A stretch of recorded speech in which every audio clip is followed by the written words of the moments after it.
ಅರ್ಜುನ ಉವಾಚ. 5ನೇ ಅಧ್ಯಾಯದ ಮೊದಲನೇ ಶ್ಲೋಕ.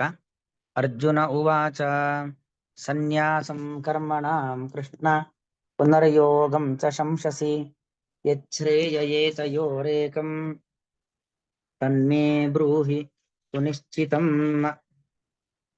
ಸನ್ಯಾಸಂ ಕರ್ಮಣಾಂ ಕೃಷ್ಣ ಪುನಃ ಯೋಗಂ ಚ ಶಂಸಸಿ ಯತ್ ಶ್ರೇಯಃ ಏತಯೋಃ ಏಕಂ ತನ್ಮೇ ಬ್ರೂಹಿ ಸುನಿಶ್ಚಿತಂ.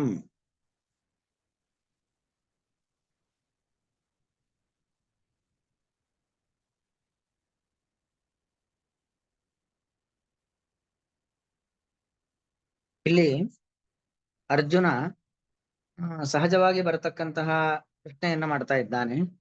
ಮೊದಲಿಗೆ 3ನೇ ಅಧ್ಯಾಯದ ಕರ್ಮಯೋಗ, ಕರ್ಮವನ್ನ ಮಾಡಬೇಕು ಎಂಬುದನ್ನ ಕೃಷ್ಣ ಹೇಳಿದ. 4ನೇ ಅಧ್ಯಾಯ ಜ್ಞಾನ ಕರ್ಮ ಸನ್ಯಾಸ ಯೋಗ, ಜ್ಞಾನವನ್ನು ಕರ್ಮವನ್ನು ಪ್ರಶಂಸೆ ಮಾಡತಕ್ಕಂತ ಅಧ್ಯಾಯ 4ನೇ ಅಧ್ಯಾಯ.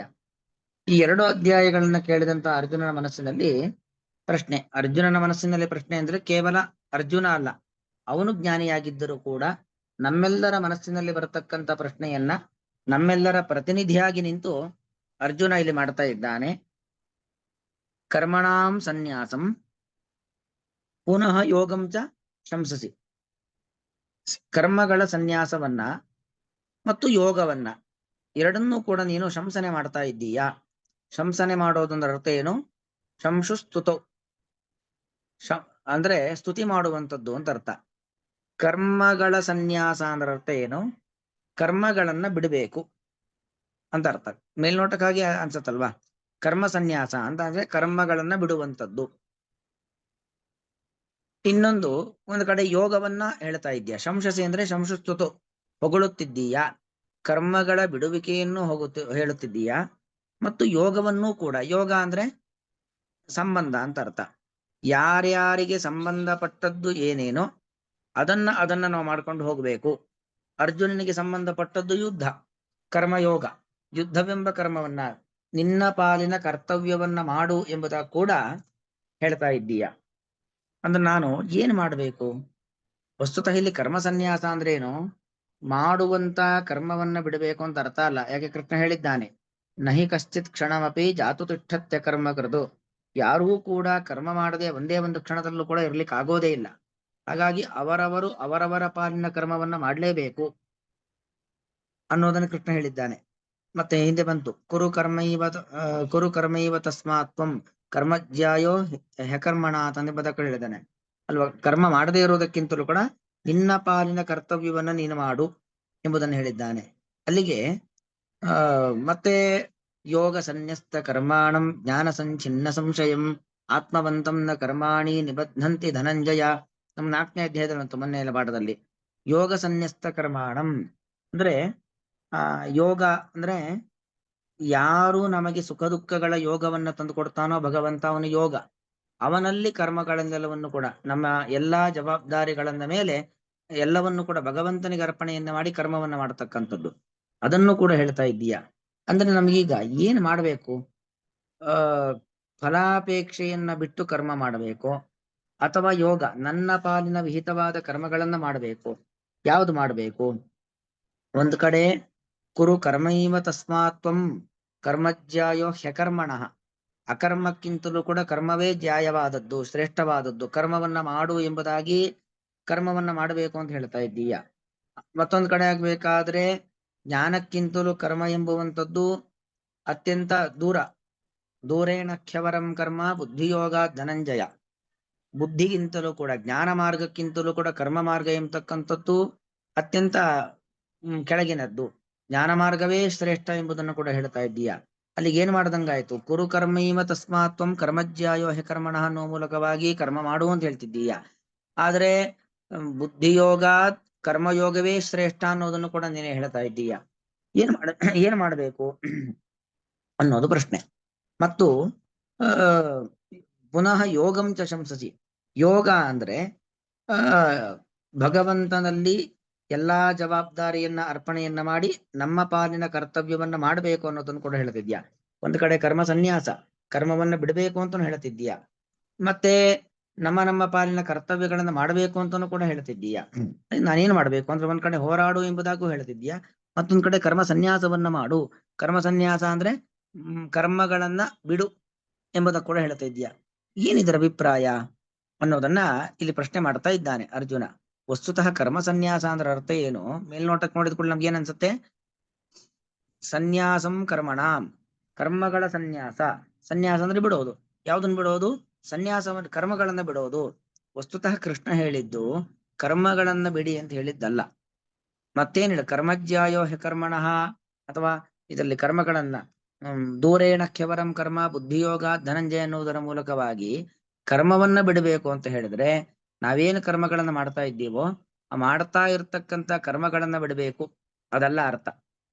ಕರ್ಮಗಳನ್ನ ಬಿಡಬೇಕು ಅಂತ ಹೇಳಿದ್ರೆ ಕರ್ಮಗಳ ಫಲದ ಮೇಲಿನ ವ್ಯಾಮೋಹವನ್ನ ಬಿಡಬೇಕು ಅಂತ ಅರ್ಥನೇ ಹೊರತಾಗಿ ಏನು ನಮ್ಮ ಪಾಲಿನ ಕರ್ತವ್ಯಗಳಿದೆ ಆ ಕರ್ತವ್ಯಗಳನ್ನ ಬಿಡು ಎಂಬುದಾಗಿ ಕೃಷ್ಣ ಹೇಳಿದ್ದಲ್ಲ. ಹಾಗಾಗಿ ಕರ್ಮವನ್ನ ಬಿಡಬೇಕು ಅಂತ ಹೇಳಿದ್ರೆ ಕರ್ಮದ ಮೇಲಿನ ಕರ್ತೃತ್ವಾಭಿಮಾನ, ನಾನು ಕರ್ಮವನ್ನ ಮಾಡ್ತಾ ಇದ್ದೇನೆ ಎಂಬತಕ್ಕಂಥ ಅಹಂಕಾರ, ಮಮಕಾರ, ನನಗೆ ಸಂಬಂಧಪಟ್ಟದ್ದು ಇದೆಲ್ಲವೂ ಕೂಡ ಎಂಬತಕ್ಕಂಥ ಮಮಕಾರ, ಅಹಂಕಾರ ಮಮಕಾರಗಳನ್ನು ಬಿಡಬೇಕು ಅಂತ ಅರ್ಥನೇ ಹೊರತಾಗಿ ನಾವೆಲ್ಲ ಮಾಡಬೇಕಾದ ಕರ್ಮವನ್ನೇ ಬಿಟ್ಟು ಕೂತ್ಕೊಳ್ಬೇಕು ಅನ್ನೋದು ಅರ್ಥ ಅಲ್ಲ. ಹಾಗಾಗಿ ಒಂದು ರೀತಿಯಲ್ಲಿ ಅರ್ಜುನನ ಮಾತಿನಲ್ಲೇ ಉತ್ತರ ಇದೆ. ಕೃಷ್ಣ ಹೇಳಿದ್ದು ಕರ್ಮ ಸನ್ಯಾಸವಲ್ಲ, ಮತ್ತೇನು? ಕರ್ಮವನ್ನ ಮಾಡಬೇಕು, ಫಲದ ಸನ್ಯಾಸ, ಫಲದ ಬಗ್ಗೆ ವ್ಯಾಮೋಹವನ್ನ ಬಿಡಬೇಕು. ಇದು ಶ್ರೀಕೃಷ್ಣ ಪರಮಾತ್ಮ ಹೇಳಿರತಕ್ಕಂಥದ್ದು. ಮತ್ತು ಮೇಲ್ನೋಟಕ್ಕೆ ನೋಡಬೇಕಾದ್ರೆ ಕರ್ಮವನ್ನೇ ಮಾಡಬಾರದು ಅನ್ನೋ ಅಭಿಪ್ರಾಯ ನಮಗೆ ಕಾಣುತ್ತೆ. ಯಾಕೆ? ಇದು ಬುದ್ಧಿಯೋಗ ಕರ್ಮಯೋಗವೇ ಶ್ರೇಷ್ಠ, ದೂರೇಣ ಖ್ಯವರಂ ಕರ್ಮ ಬುದ್ಧಿಯೋಗ ಧನಂಜಯ ಅಂತ ಹೇಳುವ ಮೂಲಕವಾಗಿ ಜ್ಞಾನ ಮಾರ್ಗ ಶ್ರೇಷ್ಠ, ಕರ್ಮ ಮಾರ್ಗ ನಿಕೃಷ್ಟ ಅಂತ ಅನ್ಸತ್ತೆ ಮೇಲ್ನೋಟಕ್ಕೆ. ಆದ್ರೆ ಕರ್ಮ ಮಾರ್ಗ ನಿಕೃಷ್ಟ ಅಂದ್ರೆ ನಾವು ಕರ್ತೃತ್ವಾಭಿಮಾನದಿಂದ ನಾನೇ ಕರ್ಮ ಮಾಡ್ತಾ ಇದ್ದೇನೆ, ನನ್ನದೇ ಕರ್ಮ, ಈ ಎಲ್ಲ ಭಾವನೆಯನ್ನು ಇಟ್ಕೊಂಡು ಕರ್ಮ ಮಾಡೋದಿದೆಯಲ್ಲ, ಅದು ನಿಕೃಷ್ಟವಾಗಿರತಕ್ಕಂಥದ್ದು. ಅಂತಹ ಕರ್ಮವನ್ನ ಬಿಡಬೇಕು ಅನ್ನೋದು ಇದರ ಅಭಿಪ್ರಾಯ. ತಯೋಸ್ತು ಕರ್ಮ ಸನ್ಯಾಸ ಕರ್ಮಯೋಗೋ ವಿಶಿಷ್ಯತೆ. ಅಲ್ಲಿ ಅರ್ಜುನನ ಮಾತಿಗೆ ಯಚ್ಛ್ರೇಯ ಏತಯೋರೇಕಂ, ಏತಯೋ ಯತ್ ಏಕಂ ಶ್ರೇಯ ಕರ್ಮ ಮಾರ್ಗ ಯೋಗ ಮಾರ್ಗ. ಯೋಗ ಅಂದ್ರೆ ವಿಹಿತ ಕರ್ಮಾನುಷ್ಠಾನ ಎಂಬತಕ್ಕಂಥ ಯೋಗ ಮಾರ್ಗ. ಇದರಲ್ಲಿ ಯಾವುದು ನನಗೆ ಶ್ರೇಷ್ಠವಾದದ್ದು? ಯಾಕಂದ್ರೆ ಬರೀ ಶ್ರೇಷ್ಠ ಅಂತ ಕೇಳ್ತಾ ಇಲ್ಲ. ಯತ್ ಶ್ರೇಯ, ಶ್ರೇಯಸ್ಸು ಅಂದ್ರೆ ಮೋಕ್ಷ. ಯಾವುದು ನನಗೆ ಬಂಧವನ್ನ ಬಿಡುಗಡೆಯನ್ನ ಮಾಡಿ ಮೋಕ್ಷವನ್ನ ಕೊಡುವಂಥದ್ದು, ತತ್ ಮೇ ಬ್ರೂಹಿ ಸುನಿಶ್ಚಿತಂ, ಅಂತಹ ಉತ್ತಮವಾದ ಮಾರ್ಗವನ್ನ ಹೇಳು. ಬ್ರೂಹಿ ಅಂದ್ರೆ ಬ್ರೂಹಿ ವ್ಯಕ್ತಾಯಾಮಾಚಿ, ಸ್ಪಷ್ಟವಾಗಿ ಹೇಳು. ಬರೀ ಅಷ್ಟು ಮಾತ್ರ ಅಲ್ಲ, ಸುನಿಶ್ಚಿತಂ, ನಿಶ್ಚಯವಾಗಿ, ಅಂದ್ರೆ ನನಗೆ ಸಂದೇಹ ಬಾರದಂತೆ ಹೇಳು. ಕೃಷ್ಣನ ಮಾತಿನಿಂದ ಯಾವತ್ತೂ ಕೂಡ ಸಂದೇಹ ಬರೋದಿಲ್ಲ. ಆದರೆ ಆ ಕೃಷ್ಣನ ಮಾತನ್ನ ಅರ್ಥ ಮಾಡಿಕೊಳ್ಳುವ ಸಾಮರ್ಥ್ಯ ನಮ್ಮಲ್ಲಿ ಇಲ್ಲೇ ಇದ್ದಾಗ ಏನಾಗತ್ತೆ? ಸಂದೇಹ ಬರುತ್ತೆ. ಹಾಗಾಗಿ ನನ್ನ ಮನಸ್ಸಿನಲ್ಲಿ ಇದ್ದಂತ ಆ ಒಂದು ಗೊಂದಲ ಅದನ್ನ ದೂರವಾಗಿ ನೀನು ಹೇಳಿದ್ದು ನನಗೆ ಅರ್ಥ ಆಗಬೇಕು, ಆ ರೀತಿಯಲ್ಲಿ ನನಗೆ ಹೇಳು ಎಂಬ ಅಭಿಪ್ರಾಯದಲ್ಲಿ ಇಲ್ಲಿ ಹೇಳ್ತಕ್ಕಂಥದ್ದು.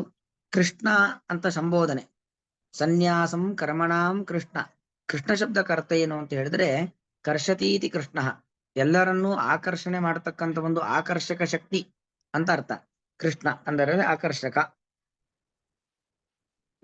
ಕೃಷ್ಣ ಶ್ರೀಕೃಷ್ಣ ಪರಮಾತ್ಮನೇ, ಎಲ್ಲರನ್ನೂ ಆಕರ್ಷಿಸುವವನೇ. ಕರ್ಮಣಾಂ ಸನ್ಯಾಸಂ, ಕರ್ಮಗಳ ಸಂಪೂರ್ಣ ಪರಿತ್ಯಾಗವನ್ನು.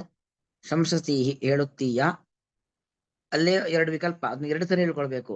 ಕರ್ಮಣಾಂ ಸನ್ಯಾಸಂ ಶಂಸಸಿ, ಕರ್ಮಗಳನ್ನೇ ಬಿಡಬೇಕು ಅಂತ ಹೇಳ್ತಿದ್ದೀಯೋ, ಅಥವಾ ಕರ್ಮಣಾಂ ಸನ್ಯಾಸಂ, ಕರ್ಮಗಳ ಬಗೆಗಿನ ಸನ್ಯಾಸ ಅಂದ್ರೆ ಏನು? ರಾಗದ್ವೇಷಗಳನ್ನ ಬಿಡಬೇಕು ಅಂತ ಶಂಸಸಿ ಹೇಳ್ತಾ ಇದ್ದೀಯೋ, ಕರ್ಮ ಮಾಡೋದು ಬಿಡಬೇಕು ಅಂತ ನಿನ್ನ ಅಭಿಪ್ರಾಯನ ಕೃಷ್ಣ?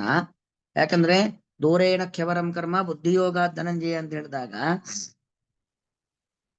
ಜ್ಞಾನ ಮಾರ್ಗ ಶ್ರೇಷ್ಠ, ಕರ್ಮ ಮಾರ್ಗ ನಿಕೃಷ್ಟ ಅಂತ ಹೇಳುವ ಸಂದರ್ಭದಲ್ಲಿ ಕರ್ಮವೇ ಬಿಡಬೇಕು ಅನ್ನೋದು ನಿನ್ನ ಅಭಿಪ್ರಾಯವೋ, ಅಥವಾ ಕರ್ಮ ಮಾಡಬೇಕು, ಆ ಕರ್ಮಗಳ ಬಗ್ಗೆ ನಮಗೊಂದು ಅಹಂಕಾರ ಮಮಕಾರಗಳಿದ್ದಾವಲ್ಲ ಅದನ್ನ ಬಿಡಬೇಕು ಅಂತ ನಿನ್ನ ಅಭಿಪ್ರಾಯನೋ?